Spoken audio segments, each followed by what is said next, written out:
Hi friends, welcome to daily dose.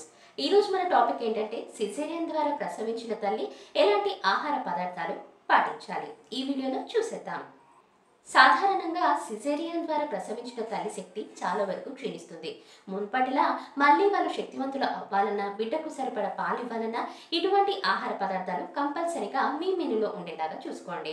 మీరు non veg ప్రియులైతే chicken and also fish కూడా twice అంటే వారానికి 2 సార్లు తీసుకునేలాగా ప్లాన్ చేసుకోండి. అలాగే వెజ్ మాత్రమే తినే వాళ్ళైతే పప్పు పదార్థాలు ఏవైనా కూడా ఈజీగా తీసుకోవచ్చు. వీక్లీ ట్వైస్ కానీ థ్రైస్ కానీ వాడచ్చు. కందిపప్పు కానివ్వండి, మినపప్పులు కానివ్వండి, ఇలాంటి ఏ పప్పు అయినా మీ ఆహార పదార్థాలు ఉండేటట్టు చూసుకోండి. పప్పు తింటే కుట్లు పడ్డ చోట చీమ్ కారుతుంది అని చెప్పి చాలా మంది అపోహ పడుతూ ఉంటారండి. ఈ అపోహను కాస్త పక్కన పెట్టేయండి. డైలీ వైజ్ మీరు ఎలా అయితే చేసుకుంటూ ఉంటారో అలాగే ఇప్పుడు అంటే లైక్ సిజేరియన్ ద్వారా ప్రసవించిన తల్లులు ఎవరైతే ఉన్నారో వారు ఇటువంటి ఆహార పదార్థాన్ని చూస్ చేసుకోండి.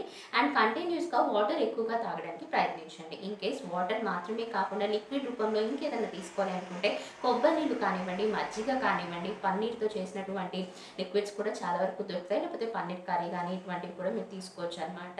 అండ్ ఆల్సో అంటే వాటర్ గురించి మాట్లాడుతున్నాను కాబట్టి క్వాంటిటీ పరంగా చూసుకున్నట్లయితే 2 నుంచి 3.5 లీటర్స్ వరకు కూడా మీరు వాటర్ అన్నది తీసుకోవచ్చు అనమాట. నేను చెప్పినట్టు సూప్స్ కానివ్వండి, జ్యూసెస్ కానివ్వండి, అది కూడా fresh vegetables or fresh fruits మాత్రమే తీసుకోవాల్సి ఉంటుంది.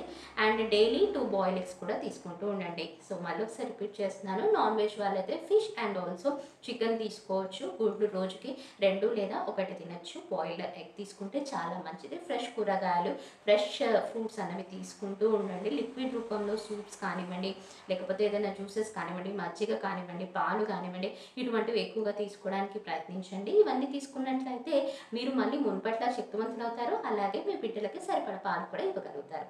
హోప్ ఈ ఇన్ఫర్మేషన్ మీకు నచ్చింది అనుకుంటున్నాను. మరో వీడియోలో మళ్ళీ కలుసుకుంటాను.